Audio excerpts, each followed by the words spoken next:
SEO টিউটোরিয়ালের এই পর্বে আমরা শিখব র্যাঙ্কিং ফ্যাক্টরস সম্পর্কে। দেখুন, গুগল আমি সার্চ করেছি বেস্ট হোটেলস ইন মেলবোর্ন লিখে। এখানে আমি যদি নিচের দিকে যাই, ওদের যে অর্গানিক সার্চ রেজাল্টগুলো দেখতে পাচ্ছি, এই হচ্ছে নাম্বার 1, 2, 3, 4 এইভাবে সে সার্চ রেজাল্টগুলোকে সাজিয়েছে। এখন প্রথমে সে যেটাকে রেখেছে সেটা হচ্ছে telegraph.co.uk, এরপরে দেখতে পাচ্ছি tripadvisor.com, এরপরে timeout.com এর একটি পেজ, এখানে ফেস্টিভ্যাল অ্যালায়েন্স, এখানে বিভিন্ন ওয়েবসাইটের বিভিন্ন পেজকে সে র্যাঙ্কিংয়ে এনেছে। এখন কথা হচ্ছে এই যে telegraph.co.uk এইটা 1 নম্বরে আছে, টিপ অ্যাডভাইজার এটা আছে 2 নম্বরে, টাইম আউট আছে 3 নম্বরে। এইটা কেন একে থাকলো? এই প্রথমটা তো 2 নম্বরেও থাকতে পারতো, আবার এটা 2 নম্বরে কেন থাকলো? এটা তো 20 নম্বরেও থাকতে পারতো, 50 নম্বরেও থাকতে পারতো। তাহলে এটা 2-এ কেন আছে এবং টেলিগ্রাফ 1-এ কেন আছে? তার মানে এই যে ক্রমান্বয়টা গুগল করছে 1, 2, 3, 4, এটা কিসের ভিত্তিতে করতেছে সেই বিষয়টা জানা অত্যন্ত ইম্পর্ট্যান্ট। এবং আমরা যদি সেই বিষয়টা আইডেন্টিফাই করতে পারি যে আসলে গুগল ঠিক কিসের ভিত্তিতে এই র্যাঙ্কিংগুলো করতেছে, 1, 2, 3, 4 এই ওয়েবসাইটগুলোকে র্যাঙ্ক দিচ্ছে, সেটা জানা থাকলে আমরা খুব সহজে সেই বিষয়গুলো অপটিমাইজ করতে পারবো এবং তার প্রেক্ষিতে আমাদের ওয়েবসাইটগুলো গুগলের সার্চ রেজাল্টে চলে আসবে। এবং গুগলের সার্চ রেজাল্টে আগের দিকে আসলে আমাদের লাভ কী হবে? কারণ ম্যাক্সিমাম পিপল গুগলের সার্চ রেজাল্টের প্রথম পেজে প্রথম 4-5টা রেজাল্টের মধ্যেই ক্লিক করে এবং সবচেয়ে বেশি ক্লিক করে একদম ফার্স্ট যে রেজাল্টটা থাকে সেই রেজাল্টের উপর। আমি গুগলের যত উপরে যেতে পারবো, মানে যত ফার্স্টের পজিশনে যেতে পারবো, তত আমার বেশি ক্লিক আসবে, আমার ওয়েবসাইটে বেশি ট্রাফিক আসবে এবং সেখান থেকে বেশি সেলস জেনারেট হবে। এই জন্য আমাদের এই র্যাঙ্কিংয়ের যে ফ্যাক্টরগুলো আছে, যে ফ্যাক্টরগুলো গুগল মাথায় রেখে এই র্যাঙ্কিংগুলো করে, সেই ফ্যাক্টরগুলো সম্পর্কে আমাদের খুব ক্লিয়ার ধারণা রাখতে হবে। গুগল অফিসিয়ালি ডিক্লেয়ার করেছে তাদের 200-রও বেশি র্যাঙ্কিং ফ্যাক্টর আছে, যেগুলো তারা বিবেচনায় রেখে র্যাঙ্কগুলোকে অর্গানাইজ করে। এখন এই যে 200-রও বেশি র্যাঙ্কিং ফ্যাক্টর রয়েছে এসইও র্যাঙ্কিংয়ের পেছনে, এই ফ্যাক্টরগুলো কখনো গুগল কারো সামনে উন্মোচন করে না। এর কারণ হচ্ছে এই সিক্রেটগুলো যদি বাইরে বের হয়ে যায়, যদি পাবলিশ হয়ে যায়, তাহলে সবাই তাদের ওয়েবসাইটের কোয়ালিটির কথা চিন্তা না করে শুধুমাত্র র্যাঙ্কিংয়ের কথা চিন্তা করবে এবং এগুলোকেই বেশি করে অপটিমাইজ করা শুরু করবে। এতে করে ট্রাফিক, মানে ওয়েবসাইটের পেজের বিভিন্ন কন্টেন্টের কোয়ালিটি ব্যাপক হারে কমে যাবে এবং এটা গুগলের জন্য নিঃসন্দেহে এটা তাদের বিজনেসের জন্য বড় একটা হুমকি। সো এই জন্য গুগল কখনোই তাদের এই র্যাঙ্কিং ফ্যাক্টরগুলো বাইরে এইভাবে রিভিল করে না। শুধুমাত্র তারা এতটুকু ডাটা প্রোভাইড করেছে যে তাদের 200-রও বেশি র্যাঙ্কিং ফ্যাক্টর রয়েছে, যেগুলো তারা অ্যানালাইজ করে র্যাঙ্কিংগুলোকে সাজায়। এখন তাহলে প্রশ্ন আসতে পারে, যেহেতু তারা এগুলো বাইরে কখনো প্রকাশ করে না, তাহলে এগুলো আমরা কিভাবে পাবো বা আমরা কিভাবে বুঝবো যে কোনগুলোকে অপটিমাইজ করতে হবে? এগুলো বিভিন্ন এসইও এক্সপার্টরা বিভিন্ন সময়ে বিভিন্ন টপিকের উপর বিভিন্ন এক্সপেরিমেন্ট করেছে এবং সেই এক্সপেরিমেন্টের রেজাল্টগুলো অ্যানালাইজ করে আমরা বিভিন্ন র্যাঙ্কিং ফ্যাক্টর জেনেছি, যেই ফ্যাক্টরগুলো আমরা অপটিমাইজ করাতে সার্চ ইঞ্জিনের র্যাঙ্কিংয়ে আসা পসিবল। এই র্যাঙ্কিং ফ্যাক্টরের মধ্যে কয়েকটি ইম্পর্ট্যান্ট র্যাঙ্কিং ফ্যাক্টর নিয়ে এই পর্বে কথা বলবো। ফার্স্ট হচ্ছে কন্টেন্ট কোয়ালিটি। একদম গুগলের র্যাঙ্কিংয়ের ফার্স্ট অ্যান্ড ফরমোস্ট এটা হচ্ছে যে কোনো সার্চ ইঞ্জিনের জন্য কন্টেন্টের কোয়ালিটি আপনাকে থাকতেই হবে। আপনার কন্টেন্টের যদি কোয়ালিটি না থাকে, আপনি যতই এসইও করেন, যতই যা করেন, হয়তো গুগলের র্যাঙ্কিং আসতে পারবেন জোর জবরদস্তি করে, কিন্তু 1 সপ্তাহ, 15 দিন, 20 দিন তার বেশি থাকতে পারবেন না, গুগল আপনাকে আউট করে দেবে। এইটা হচ্ছে একদম ফার্স্ট শর্ত।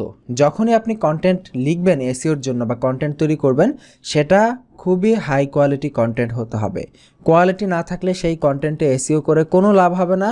2 দিন পরে পুরো এসইওর যত যা কিছু করেছেন সব কষ্ট বৃথা যাবে। ফার্স্ট কন্টেন্টের কোয়ালিটির দিকে নজর দিতে হবে।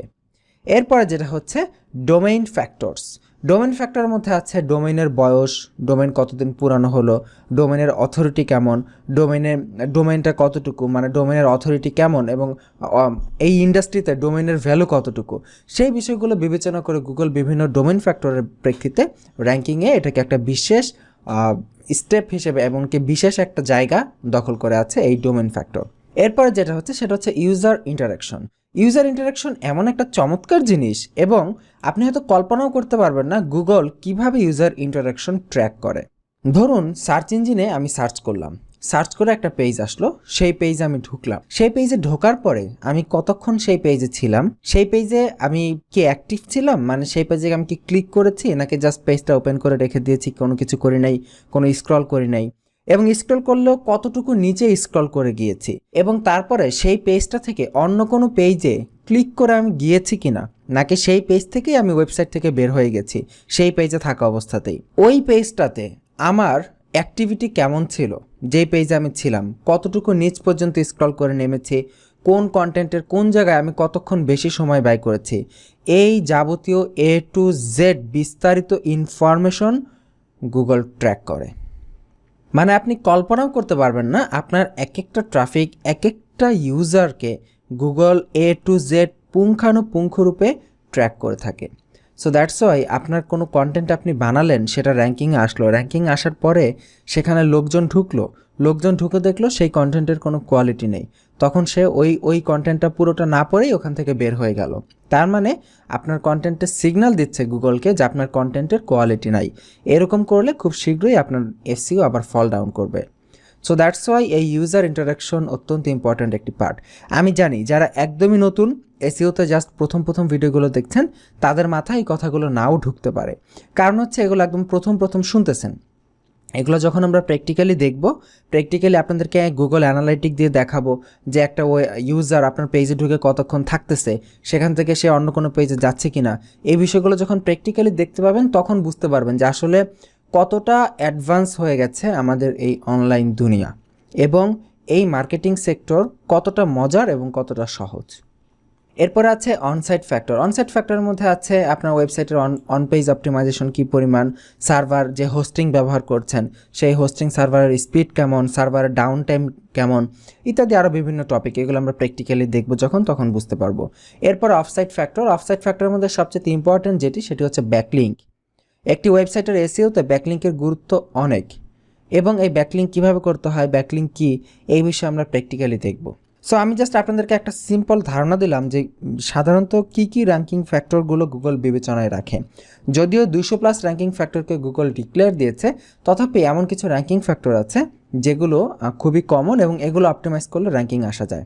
এখন এই যে র্যাঙ্কিং ফ্যাক্টরগুলো রয়েছে, এই র্যাঙ্কিং ফ্যাক্টরগুলোকে মিলিয়ে ঝিলিয়ে গুগল বেশ কিছু অ্যালগোরিদম ডেভেলপ করেছে। অ্যালগোরিদমের মানে হচ্ছে কোনো একটা কাজ সুবিন্যস্ত উপায়ে শুরু থেকে শেষ করার একটি স্টেপ বাই স্টেপ পদ্ধতি।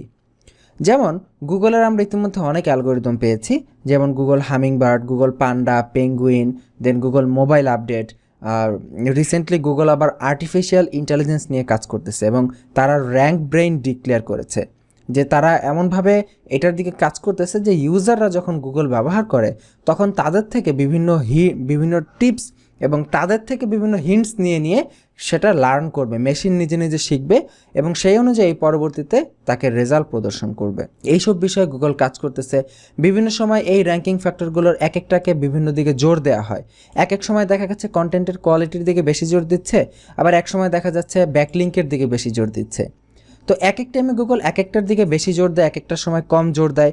তবে যাই দেখ না কেন, এই যে আমরা 5টা র্যাঙ্কিং ফ্যাক্টর বললাম, এই র্যাঙ্কিং ফ্যাক্টরগুলো স্টিল নাও কাজ করতেছে, এবং এই ফ্যাক্টরগুলো নিয়ে আমরা কাজ করলে আশা করা যায় যে আপনি র্যাঙ্কিংয়ে আসতে পারবেন। গুগল যখনই কোনো নতুন অ্যালগোরিদম আপডেট নিয়ে আসে, যখনই নতুন কোনো অ্যালগোরিদম বের করে র্যাঙ্কিং করানোর জন্য, তখন আপনার ওয়েবসাইটে যদি প্রপারলি র্যাঙ্কিং ফ্যাক্টরগুলো অপটিমাইজ করা না থাকে, বা আপনি যদি এমন হয় কোনো একটা র্যাঙ্কিং ফ্যাক্টরকে বেশি ওভার অপটিমাইজ করে ফেলতেছেন, বাকি র্যাঙ্কিং ফ্যাক্টরগুলোর দিকে দৃষ্টি না দিয়ে একটা জিনিসের দিকে একদম প্রচণ্ড মাত্রায় ওভার অপটিমাইজ করতেছেন, তাহলেও সেখানে আপনার একটি চান্স আছে আপনাকে পেনাল্টি দেওয়ার। পেনাল্টি মানে হচ্ছে আপনাকে সার্চ র্যাঙ্কিং থেকে ড্রপ করে দিবে। ধরেন আপনার রেজাল্ট আছে 2 নাম্বার পজিশনে আপনি আছেন, আপনাকে একদম 200 নাম্বার পজিশনে পাঠিয়ে দিবে। এটাকে বলা হয় পেনাল্টি দেওয়া। তো যাই হোক, এই হচ্ছে র্যাঙ্কিং নিয়ে খুবই কমন এবং বেসিক কথাবার্তা। নতুনদের হয়তো অনেকের মাথার ওপর দিয়ে গেছে, আমি কি বলেছি কিছুই বুঝতে পারেন নাই, বাট ডোন্ট ওয়ারি, যা বলেছি সেটা শুনে যান, প্রয়োজনে আরেকবার শুনেন, এবং আমাদের সাথে কোর্সটা কমপ্লিট করেন। এবং কোর্সের ভেতরে যখন আমরা প্র্যাকটিক্যালি বিষয়গুলো দেখব, তখন এমনিতেই A to Z সব কিছু পানির মতো ক্লিয়ার হয়ে যাবে। সো আজকের পর্ব এই পর্যন্তই। আগামী পর্বের আমন্ত্রণ জানাচ্ছি। ভালো থাকবেন। আল্লাহ হাফিজ।